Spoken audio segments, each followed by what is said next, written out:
Why is young worker safety important? While the safety of all workers is paramount, young workers face a heightened risk of injury and fatality for several reasons.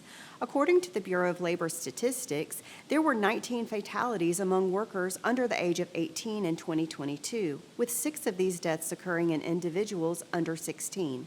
Even the highest rates of injuries and illnesses treated in emergency rooms are found among workers aged 18 to 24, compared to all other age groups. We are developing safety training programs for mentors and the young workers they guide in Georgia. This training aims to equip mentors with the necessary knowledge to effectively educate the younger workforce about safety and health hazards and provide adequate safety-focused supervision.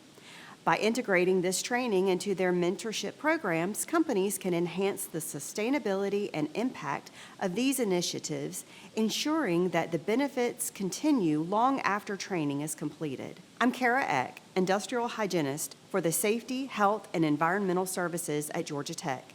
If you are a manufacturer in Georgia and are interested in learning more about how you can improve young worker safety in your facilities, contact us today.